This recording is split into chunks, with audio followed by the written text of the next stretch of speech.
Thank you. Wow. This is quite a moment.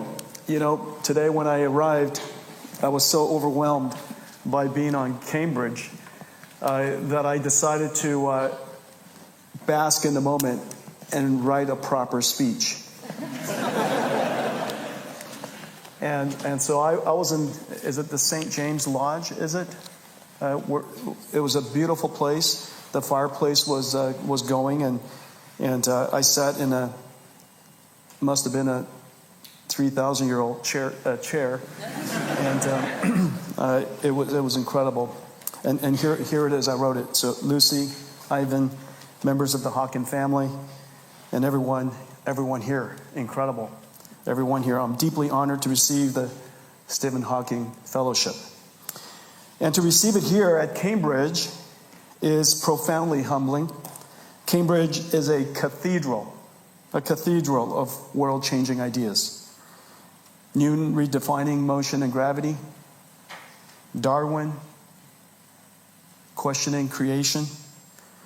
Maxwell, one of my favorites, uniting light and magnetism. Turing, another favorite, imagining a machine that could think. And Stephen Hawking, expanding our understanding of time and universe. Professor Hawking's life showed that curiosity has no boundaries. By the way, that was one of his theories, as you know, no boundaries. Even when his body was confined, his mind traveled beyond the stars. He reminded us that discovery does not come only from intellect, but from conviction and optimism. And through his life's work, and through the way he lived his life, he inspired us to look beyond our limitations, to meet challenge with curiosity and humor. I can think of no higher compliment than to be associated with that spirit. NVIDIA is a story of nearly impossible odds. With the three of us, three friends, in a townhouse in 1993, set out with an idea that we'd invent a new way of doing computing to solve problems that normal computers cannot. Along the way, we invented a new product category, the GPU. We invented, in fact, a new form of computing called CUDA, accelerated computing. We invented new strategies to take that technology and that architecture and proliferate it literally all over the world. And along the way, we created the instrument of scientists, artists, designers, dreamers, and most importantly, we sparked a new industrial revolution, the AI industrial revolution. We've come a long ways, and our discoveries has led to the most impactful technology of our time and probably of all time, the ability to manufacture intelligence. We've now seen the technology advance incredibly in the last decade. It is now transforming every application, every field of science, every industry. Everyone will be impacted. Every company will use it. Every nation will build it. It will now be part of infrastructure, the intelligence infrastructure. And to realize that, like energy, like the internet, we will now be building AI infrastructure all over the world. That observation, that realization led to the company that you see today. The company helping every company, every industry, every country build out artificial intelligence as part of their social fabric. And so here we are, 33 years later. I'm the longest serving tech CEO the world's ever known. The way you achieve that, by the way, is don't get bored and don't get fired. And in a lot of ways, I feel NVIDIA and I have been reborn, that the company is renewed, that the entire technology industry is being completely reinvented. Every single layer of the single most important instrument of humanity, computers, is being reinvented. From chips to systems, the software, algorithms, applications, and the potential impact. In no time in history has this happened. Surely not in the last 100 years. And now, the entire tech stack is being reinvented. The entire tech industry is being reinvented. And in fact, we do feel completely renewed. And so in a lot of ways, I'm starting where you're starting. We're all newbies now. We're all looking at a future beaming with opportunity and equal amounts of concern. No technology of this capability can be advanced without thoughtfulness, without care, without scrutiny. And yet, the opportunities ahead is incredible. And so I feel like a startup again. 33 years later, NVIDIA is now the world's largest startup. And so I'm incredibly proud to receive this. It's a great honor, and I'm looking forward to spending time with all of you. Thank you.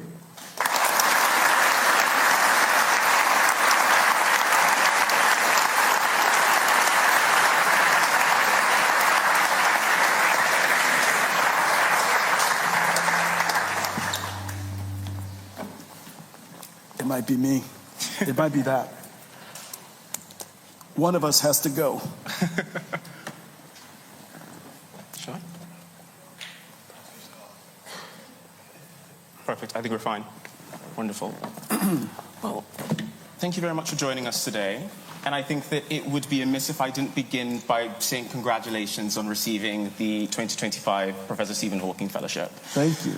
With such a rich career and legacy and sense of achievement in all that you've been able to do so far. You're making me nervous. I promise you I'm on my best behavior today. That setup is too much. Taking all of that into consideration, it's tricky to figure out where to start. But to quote The Sound of Music, let's start at the very beginning. It's a very good place to start. So, being born in Taipei and moving to America when you were 9, what comes really apparent in your early years is a great sense of determination, drive, and personal discipline. How are you able to cultivate that through your education, through your time at Oregon State, through your time at Stanford, to keep going and to continue being relentless even in your early education? My mom taught me English, and she doesn't speak English. And that kind of tells you all. That tells you something about the impression that parents could leave with their children. She told me when I was young that I was special. That somehow I took tests and I did well on tests. And she encouraged me. Oftentimes, if people tell you that you're better, greater, more capable than you are, you might live up to that expectation. It reminds us to do the same with our companies, and it reminds us to do the same with each other. And she left with me an impression that nothing could be that hard. To this day, people have seen me adapt, and I think it was Professor Hawking that said, intellect is the ability to adapt. Didn't he say that? True intellect is the ability to adapt. In a lot of ways, that kind of defines NVIDIA, kind of defines me. I approach almost everything from the perspective, how hard can it be? Now, oftentimes it turns out to be really hard. But you approach it with the attitude, how hard could it be? And if you look at all the things that we've done as a company and what I've done, I've never been CEO before. This is my first CEO gig. Okay, and so I think I'm going to get it right someday. But when we first started the company, and I never raised money, I never wrote a business plan. I still haven't written a business plan, and I've never been a CEO, never even been a manager. In all cases, I think the fact that she was able to teach me English and she doesn't speak English, she can't read English. So you got to ask yourself, how did she do it? Turns out a piece of paper and a dictionary, and I approached almost everything like that. You know, how hard could it be? And break it down to first principles, and you learn along the way. And I meant it earlier. So long as you could stay in the game long enough to learn the sport, and staying in the game is in fact most of it. I was able to do what I'm doing today because I didn't get bored and I didn't get fired. That, I think, was the magic, all of it. It's 100% of it. And I think staying on that topic of NVIDIA being the beginning of a lot of firsts for you, it's as if you've read my mind. This is flowing so beautifully. Let's talk about the decision that led to you becoming CEO of the company. So the dream and plan for NVIDIA came together over many coffee meetings at the chain restaurant Denny's. Those meetings revealed to your co-business partners, Priyam and Malachowski, that you were to be the CEO of NVIDIA. What do you think made them unanimously decide that you were the best fit amongst the group to lead NVIDIA as its CEO? I think because they didn't want the job, and they were right. They didn't want the job, and all three of us were engineers, and I think that's the answer. They didn't want the job. In retrospect, I could have been smarter myself, and to be CEO is a lifetime of sacrifice. And most people think that it's about leading and being in command and being on top, and none of that is true. You're in service of the company. You're creating conditions for other people to do their life's work. You're inspiring through example. Most of the examples are making difficult decisions during very difficult times. It's mostly about sacrifice. It's about strategy. And strategy, as you know, is not just about choosing what to do. It's about choosing what not to do, which is sacrifice. And the determination, the conviction, the pain and suffering that goes along with overcoming obstacles.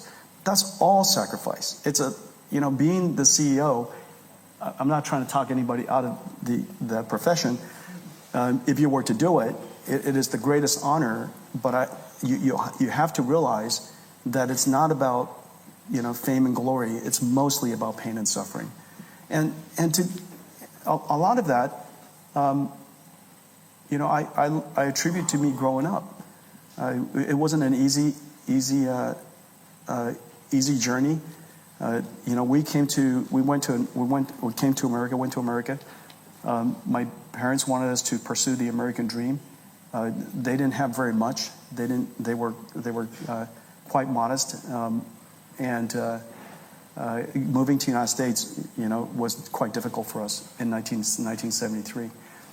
But somehow we made our way through it, and I think the life of struggle, endeavor, nothing for granted, having to earn everything. That, I think, was good CEO training. And so I think the answer is that they were smart. They didn't want the job. And they live very high-quality lives now. And building upon what you said about struggle and strategy and personal development, at a recent visit to Stanford, you told an audience of students, greatness comes from character. Character comes from people who have suffered.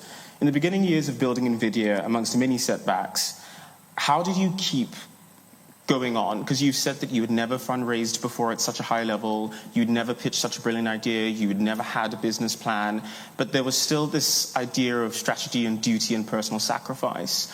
I mean, it's one of those. It's one thing to say it, but to live it is often really difficult. Yeah. How did you continue to keep the faith in those really beginning stages? I say it to this day, we believe what we believe. And so we reason about our perspective of the future, and you reason about it from first principles that you learn through education and fundamental first principles. And you have to reason all the way back to either the first principles of computer science or the first principles of physics, or whatever first principles you could hang on to, and you try to reason as far back as you can. Now, once you do that, and you come to the conclusion that all of the environmental conditions and all the information that you have causes you to believe in what you believe, then at that point you believe what you believe, and you got to decide: am I going to be somebody who does something with it, do something about it, or do I just become one of those people that that say something like, "Oh yeah, I knew that," or "I also knew that," or "I've said that before, but you did nothing about it." And so I tend to be somebody that would reason about these things and believe it so deeply that, frankly, I could see it in my head. And once I could see it in my head, as far as I'm concerned, it might as well be real. Everything else is just details. And so you manifest your belief as deeply as you can. And after that, you're kind of hard to dissuade. Now, of course, every single day, I gut check all of the assumptions that I made. All the assumptions that I used to reason about the strategy, I'm constantly reevaluating. If any of that changes, if any of the assumptions or any of the principles that I used were flawed, I'm quick to adapt. So I'm constantly learning through failure, and I'm quick to adapt. And by adapting, you get to stay in the game. And so I think it's not a complicated equation. Oftentimes, I think people have a hard time pivoting because they feel that their ego is somehow tied to some decision they had made or something that they said. And that's really hard for CEOs. For CEOs, I stand up and, at NVIDIA today, we have 50,000 people, and I declare something about the future, or, I describe what I think is a direction the company ought to go, and you reason about why you do so, and I do that in front of 50,000 people. And I'm doing it constantly. I'm saying it constantly, because you can't just say something once, you got to say 1,000 times. After you say something 1,000 times, when you discover that, in fact, you were wrong, it's fairly difficult to pivot. But over time, I've earned the right to change my mind. And as soon as something is wrong, and I feel that and the way we describe it is we have a phrase in the company, and I remind ourselves of that all the time. We have to be intellectually honest. If I know that we ought to change our mind, and I don't, that's a character question. It's an ego question. And, somehow I'm preventing myself from allowing everybody else to do the right things. And so I'm quick to get out of that. And over time, I discovered that leaders are not meant to be right. That's not our job. We're not. Our job isn't to be right. Our job is to help other people succeed. It's related, not the same. And so, to the extent that they always believe that I want to help people succeed, then they want to help me succeed. When I change my mind, nobody thinks about it twice. It's almost like they never forgot what I said before. This new thing that I say is, yeah, he's right. And I change it a little bit, yeah, he's still right. And so, people just want you to succeed. And you want to create the conditions where you allow yourself to be vulnerable, to change your mind, to be wrong. But because people know that I always have their best interest, and I want the company to succeed, and I want us to realize the future, they'll go along with it. Wonderful. Let's talk about the GPU. So in 1999, NVIDIA creates the light bulb moment in the tech industry when the company manages to offload graphic rendering from the CPU to the GPU. In 2006, you followed up with the CUDA microservices with over 400 libraries. When you're creating and innovating at NVIDIA, how do you strike the balance between building and developing on pre-existing technologies and deciding, like you said, when to pivot into a new lane? How do you keep that balance? It's really hard, and the reason for that is this: when you reinvent For example, let's use a phone, for example.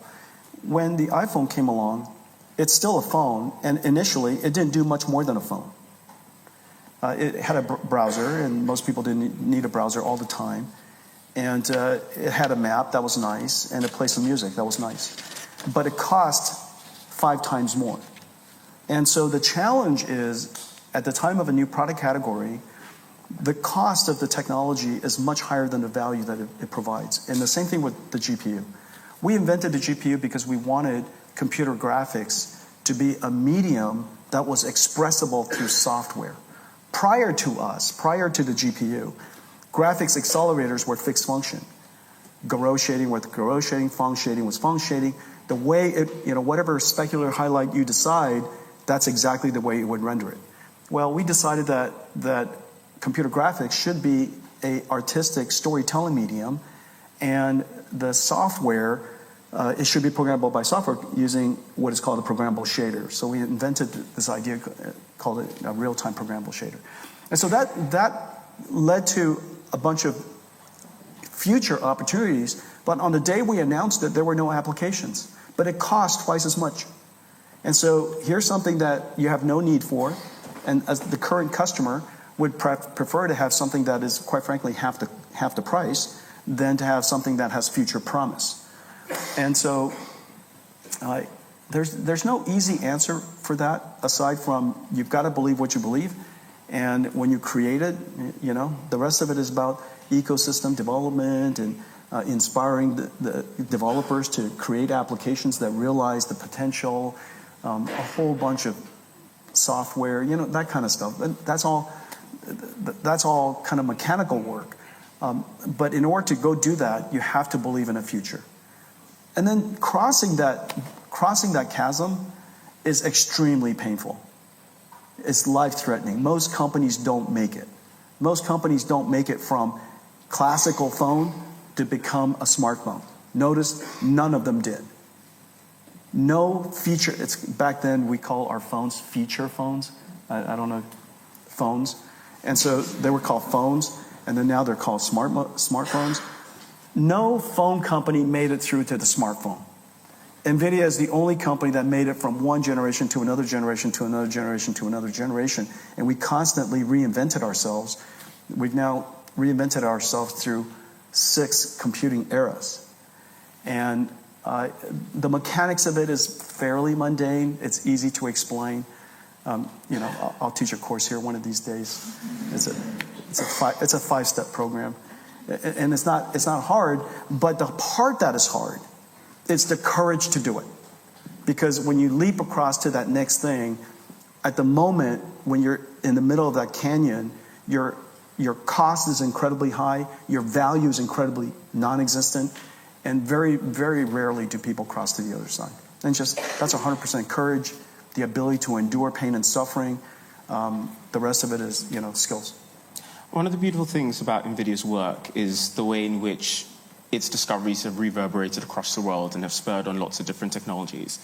This year, Bristol University unveiled the Isambard AI, the 11th fastest supercomputer in the world, powered by 5,448 GH200 Grace Hopper superchips. Isambard AI is being lauded for being able to power cutting-edge medical and sustainable research. How does it feel to see the work of the Grace Hopper superchips be extrapolated upon to build what is essentially really crucial technology that is shifting medical research at the highest levels? Yeah. Before Isambard, so that we get the record straight, the fastest supercomputer in the UK I built, and it was called Cambridge 1. Did you guys know that? Okay. I never got... I did it because I thought NVIDIA was going to have a headquarters here in the UK. Did you guys ever hear about the story?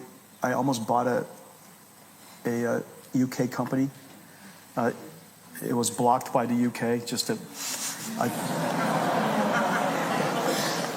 I know, breaks my heart to this day. So anyways, we almost bought ARM. You guys know that, right? We almost bought ARM. And I worked on it for a long time. I thought it would have been a great idea. I still think it would have been a great idea. I I don't think it's too late. No, I'm just kidding. Anyways, ARM's a great company. Turned out. So anyhow, what we build is the most crucial instrument of knowledge discovery. And for the very first time, we've built a computer that can understand the meaning of the information that it is processing. It's not just processing data, it understands the meaning of the data it's processing. So for example, it's not processing letters, it's processing words and understands the words.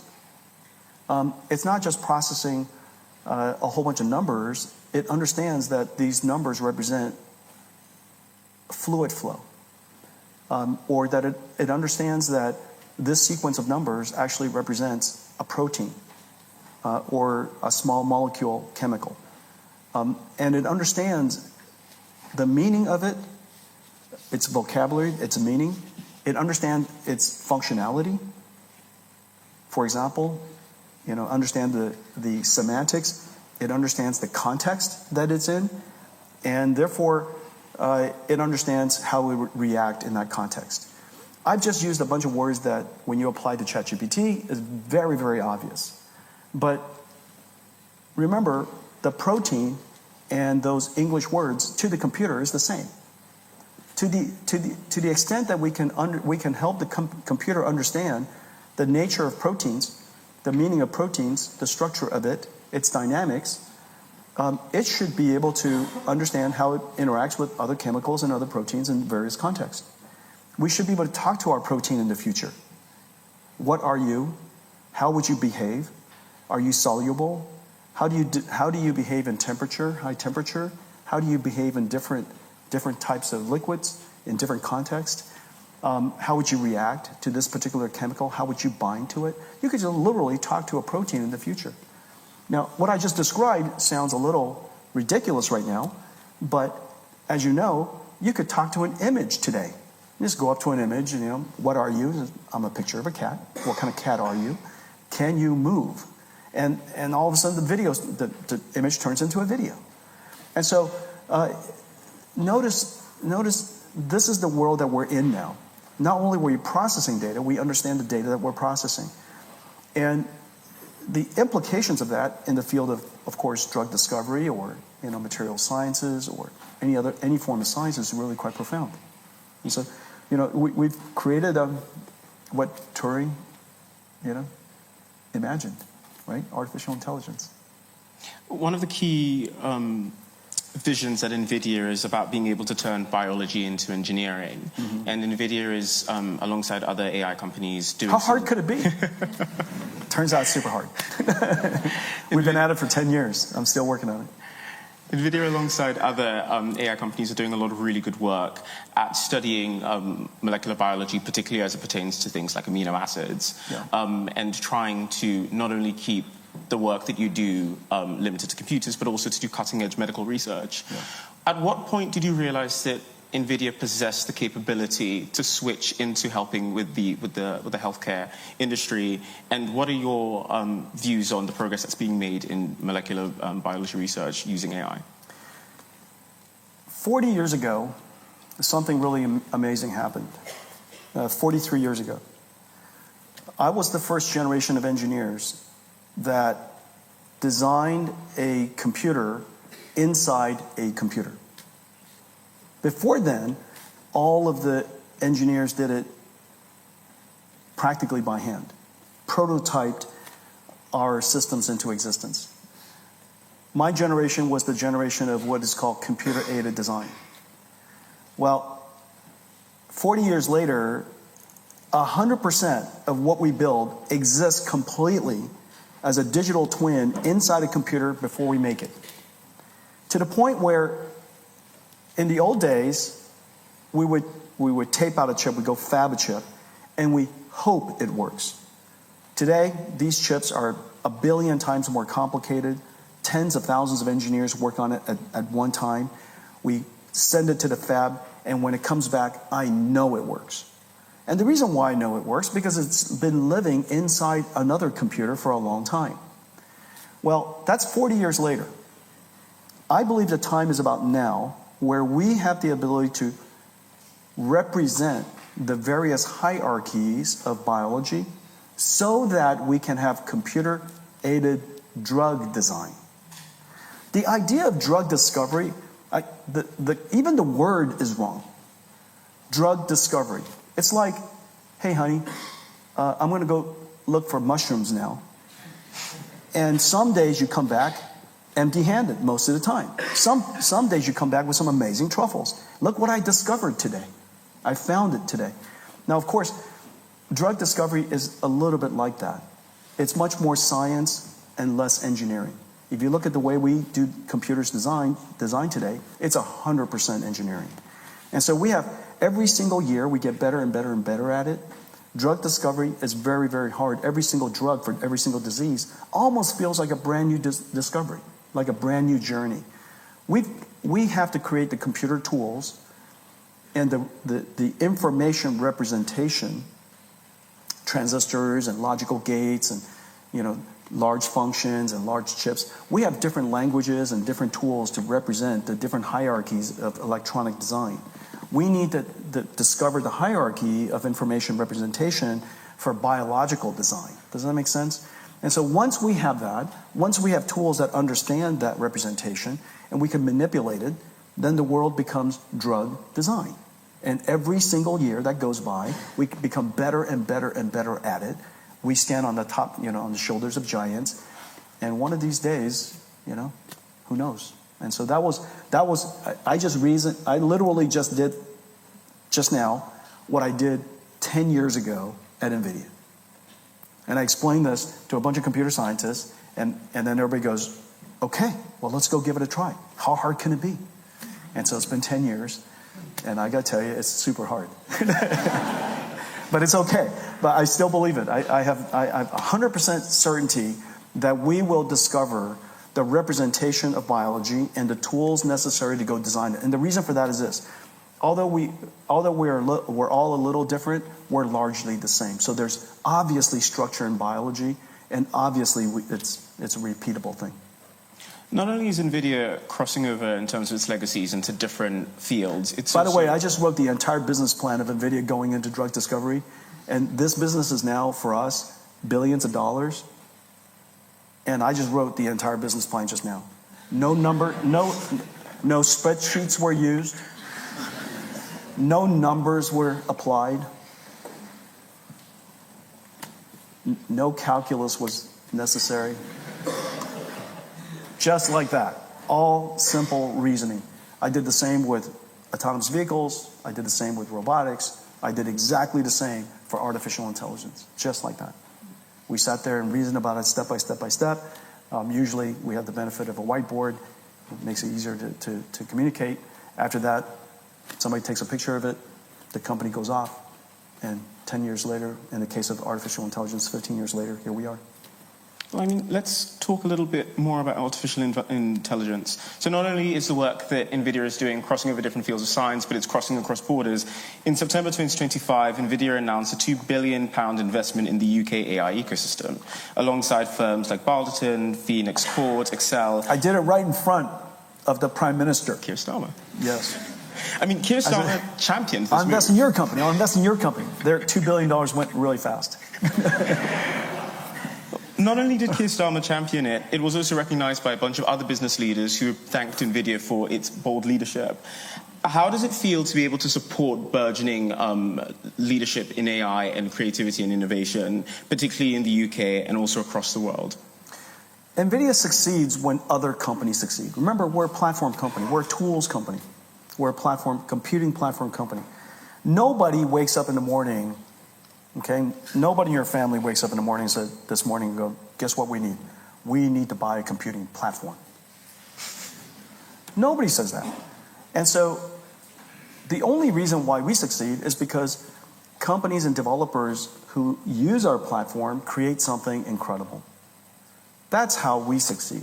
And so in a lot of ways, I've got one of the greatest jobs ever, which is to have a company whose mission is to desire other people to succeed. And this is a phrase that is always inside the company.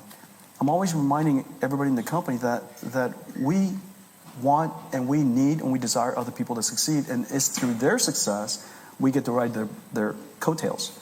And so that's it, you know. And so when I saw that the UK really has a Goldilocks moment, you know. This is you have incredible researchers here. This is the home of computer science. If there's a country that represents computer science, that's got to be UK. You've got a rich ecosystem of entrepreneurs, and the only thing that you don't have, as it turns out, is the instrument of knowledge, the instrument of science, the instrument necessary to do that. And I know how to do that. And so I felt that with our involvement, we might be able to create that spark, and then maybe UK becomes, you know, one of NVIDIA's headquarters after all, you know. So, but you really have an extraordinary moment. But for some reason, I do feel that the culture of the UK, you're so modest, you know. You know, in Silicon Valley, however great we are, we describe it as 100 times more than that. And but here in the UK, however great you are, you're 1/10 that. And so I'm here to tell you, you're pretty extraordinary. And look at the list of the inventors and the scientists and discoverers that have come before you and that have inspired us, and has made it possible for us to do what we do. And then just remember, the Industrial Revolution was invented here, was discovered, it was created here. And there's a new Industrial Revolution now. So take advantage of it. It's got everything that you're part of and everything that you're great at. And so this is your moment. You've got to capitalize on it. And you've spoken earlier on in this interview about what makes the UK such a promising field for AI development. Let's talk a little bit about South Korea. So NVIDIA has just committed over 260,000 of its most advanced chips to South Korea in what is being called a $10 billion mega deal in AI. What would you say is what makes South Korea an ideal partner for this level of investment?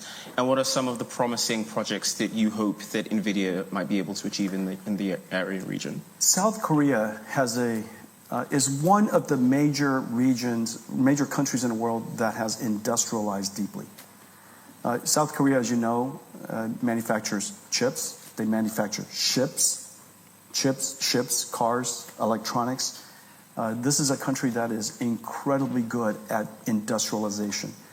In just a few short decades, they reinvented the whole nation and became a global industrial giant. South Korea also has a unique capability of doing software.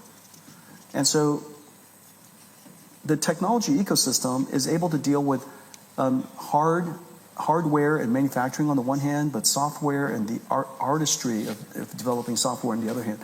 And so I think it's a real opportunity to see them take advantage of artificial intelligence and reinvent how industrialization works. You know, this is the next era of AI. Currently, AI understands language and numbers and images and videos.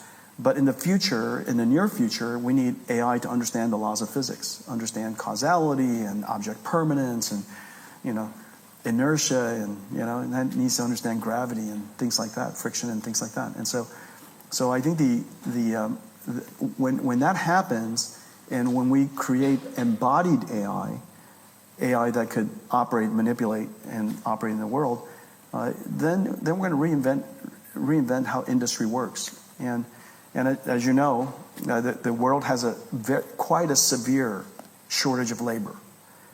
The world's GDP would be much higher today if not for the fact that we had a shortage of labor. We have shortage of labor in just about every single company, every single field. And so although we talk about jobs being lost, it is very likely that all jobs will be transformed, and it's very likely that AI is going to drive productivity gains and GDP growth like we've never seen before. And that's certainly the hope, and I believe in it. Just the last question from me before we hand over to the floor and the live audience Q&A. Many of the young people sat here today, like you, have a passion for science. Cambridge is a university, much like your alma mater, Stanford, that has produced 126 Nobel Prize laureates with an exciting AI development scheme. The city has produced a culture of many eager to turn their ideas into businesses and to top firms, as you have successfully done. What is one piece of advice you would share to many of the young people who've got an idea, who've got a bullet point, who've got a bit of code that they're excited about? How would you encourage them today? There are some skills in determining whether an idea is a good one or if you want to do something, just go do it. And so long as you're intellectually honest, you're contextually alert, you're environmentally alert, understanding what's going on around the world and your industry, and you're willing to pivot, then that's all fine. Okay, but nonetheless, there are skills in determining upfront whether an idea is worth pursuing or not. But I would say that the singular best piece of advice for entrepreneurs, and it served me incredibly, is to have this childlike view of the future, which is optimistic. You're curious, and you ask yourself, how hard could it be? And don't let anybody tell you that, in fact, it's really hard. You're going to find out for yourself that, in fact, it's really hard. But you have plenty of time to do that. You have plenty of time to do that. And so people have asked me, would I start the company again if I knew everything today back then? The answer, of course not. It's too scary, it's too painful, too much sacrifice. How could you take all of the feelings and everything that I've learned, all bottled up at this moment, transport it back into a 29-year-old body and go, hey, with that, get at it? You're never going to do it. You're never going to do it. And so don't be afraid of ignorance, and don't be afraid of being naive, and don't be afraid of all of those things. You're going to learn everything you need to learn along the way, and just if you're really passionate about something, go do it. Just tell yourself, how hard can it be? Thank you so much, Jensen. And on that note, we are going to open the questions up to the floor. So if you do have a question, please stick your hand up nice and high. And then when called upon to, my word, and then when called upon to do that, we will get an EM to bring you a microphone. Let's start right here at the front with the gentleman who's got his hand up. And then afterwards, we will go upstairs to the man in the dark blue jumper. So we'll start here and then go upstairs. Jensen, your point about cooperating with each other and not competing really resonated. But here at the university, we spend a lot of our time training students for exams, marking them, ranking them, and so on. What would your advice be to Cambridge University? Should this 800-and-something-year-old institution abolish exams and have a more cooperative way of building up our student base so that we can adapt to the future which is coming with AI? I guess if there's no ranking and rating, it would be hard for you to know whether the problems and the curriculum is even hard enough, that is sufficiently challenging to push the students. I get that. A long time ago, when I first started the company, there was a concept in management called ranking and rating. It was created by another Silicon Valley company. And because that company was famed for being incredibly good at management, I took a lot of the learnings that were being talked about, and I applied it at NVIDIA. I can tell you today, I've dropped 100% of them. There's no benefit in ranking people. There are ideas called, even back then, 360 peer review. There's no benefit in that. There's no benefit in asking people to rate and review you. I found that most of those techniques don't really work. But in the context of academia, frankly, with AI, I think the idea of information being somehow unaccessible so that it's even worthwhile to compete anymore to get the right answer, I think those days are kind of gone. I do wonder how, I wonder if the way you teach courses are going to be very similar to the way we renew ourselves at a corporate level, continuously learning, continuously renewing ourselves. I'm quite famed for saying I don't fire anybody. And the reason for that is is grounded in wisdom. We want to encourage our employees to innovate, which requires them to take risk, which requires them to be vulnerable. They're going to do something that puts themselves out, and they'll likely fail. And if they're taking sufficient risk that is proportional to the type of company that we want to be, then they should fail often. But if we let go of people that we rank to the bottom 5% rule, you might have heard of that management technique as well. Every single year, remove the bottom 5%, because if you do that, then what's left in the soup, is consommé. Okay? But that's complete nonsense, because we love stew. We want the mess of a stew, not the purity of a consommé. And so, in fact, we don't want that 5% to be lost, because they happen to be precisely the people who had just taken a risk, failed, and they learned something from it, and they might tomorrow be the outlier that reinvented something to save your company. And so I think the old cultures, the old systems deserve some reevaluation, and certainly because intelligence is now a commodity, we got to say that kind of out loud. Intelligence is about to be a commodity, then what's left? And what's left is a lot of the things that we were just talking about. It's courage, it's intellectual honesty, it's the absence of ego, the ability to be vulnerable in public so that you can create. As you know, artists and inventors and creators, they're humiliated, laughed at often, because what they do isn't always perfect. And so you need to have that humility, the vulnerability, and yet the courage to put yourself out there and be laughed at. And so some of those things I think are going to become more important. Can we take a question in the greenish jumper right there? Yeah, indeed. Hi, Jensen. Hi. Thank you for coming to Cambridge, and congratulations again on your fellowship. Thank you. My name's Josh. I'm in Trinity College. You mentioned earlier that you think that the future of jobs are going to change as a result of AI. And a lot of young people, aspiring lawyers, accountants, consultants, bankers, they don't really share that optimism. I think they're more pessimistic about it. So I was hoping you could just maybe shed some more light onto what you think that job transformation will look like and what the benefits will be that will come from it. Okay.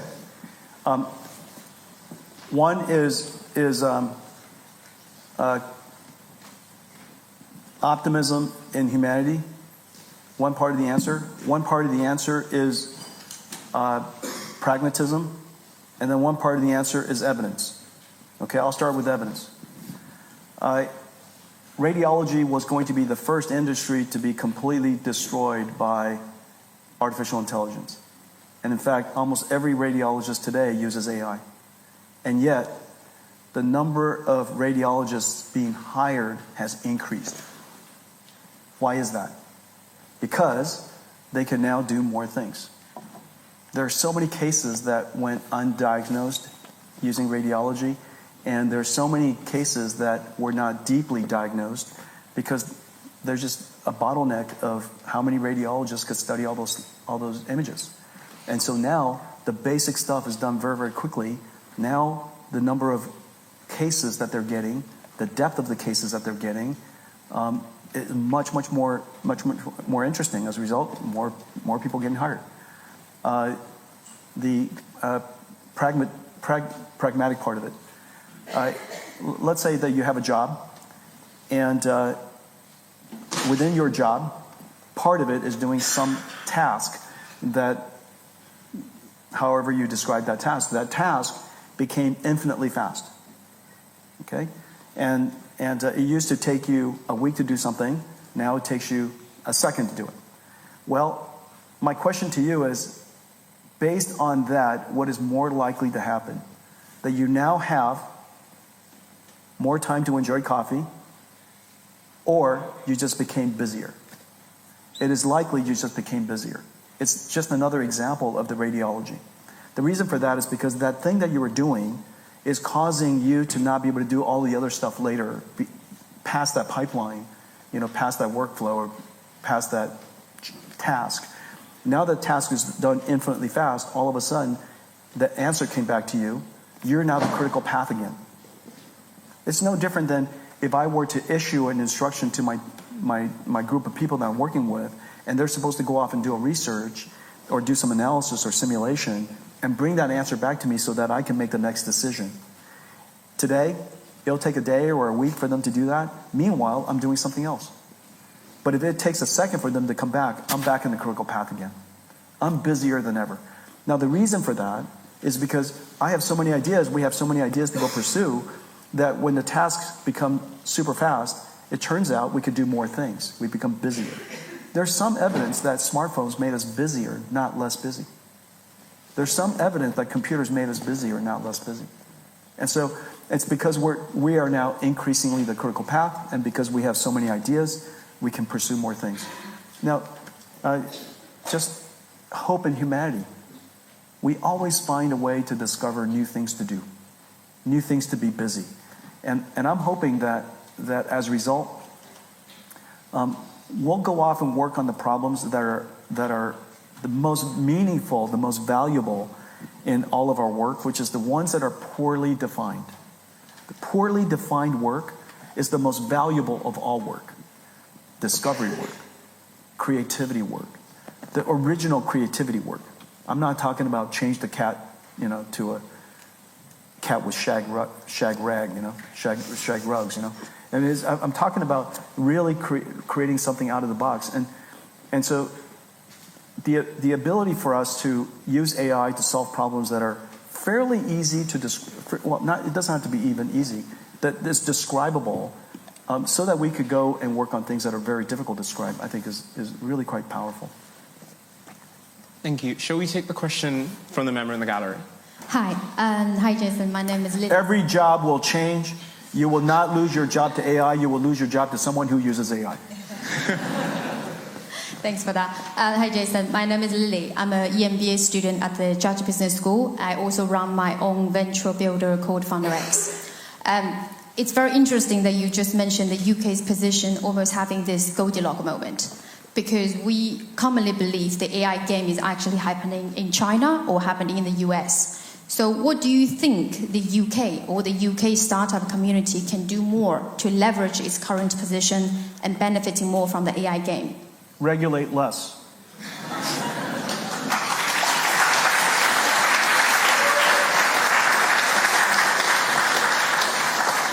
And I mean that deeply and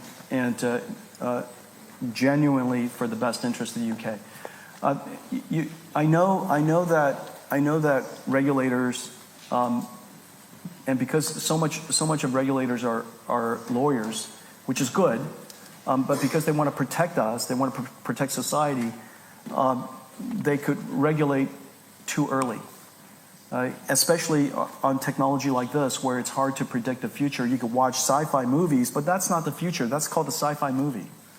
And to use the science fiction movies projected into reality, and through some words of some people, cause social panic to the point that you over-regulate. You're stifling the UK's ability to innovate. The fact of the matter is, China, as you know, technology is under-regulated. And the reason for that is because the leaders in China mostly are engineers. The leaders in the United States are mostly lawyers. And so you can kind of tell what's going on, and the rate of technology evolution and industry evolution in China is just running incredibly fast because they regulate late. They wait until the problems show up and they regulate the problems. They create regulations the way engineers solve problems. Let's not dream it up. let's observe the problem. Let's try to understand the root cause of the problem, and then solve the problem.